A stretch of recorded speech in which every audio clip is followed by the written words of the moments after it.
Unfinished Swan is a really interesting game that doesn't have a lot of comparable experiences out there. Even from the very beginning, we didn't have to put in a lot of user interface elements or tutorials. Like, we were able to let people pretty much discover the game in the same way that as a player you're discovering the world. The story of the Unfinished Swan is a story about an orphaned boy, Monroe, who has lost his mother. And the last thing that she has left in the world is this painting of a swan that she never finished. And one night the swan gets up out of the painting and wanders into this fantastic world. And Monroe follows the swan and in an attempt to catch it, an attempt to really hold on to the last thing he has of his mother's. And then along the way, he learns more about the different worlds that he is wandering through, and at the end, hopefully, something about himself. It's a first-person painting game, and in the beginning of the game, the player starts out in a completely white world, and they have to throw paintballs to figure out what's around them. Our paint splatting, that's really the central piece of tech that we've spent the most time on trying to really polish and make look as realistic, but also as stylized as possible.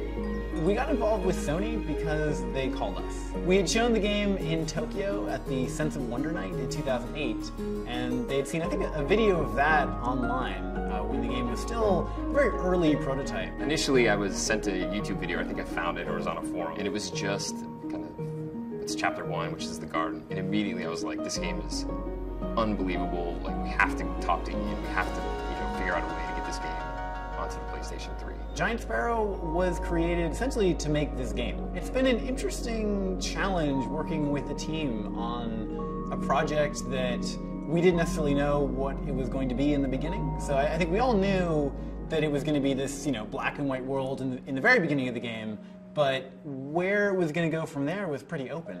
Being a small team, we work very closely together, and everybody has to wear a lot of different hats and have more different domain knowledge than you would in a larger team where you're more focused on just a very specific subset of things. I think this game appeals to two very different sets of people. There's the hardcore gamer, and then there's the person who doesn't really like games. And oddly enough, I think the game appeals to both of those people for a lot of the same reasons. I don't really know where video games are headed.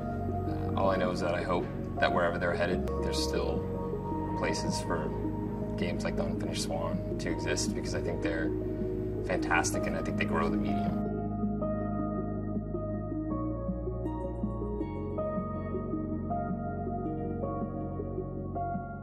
PlayStation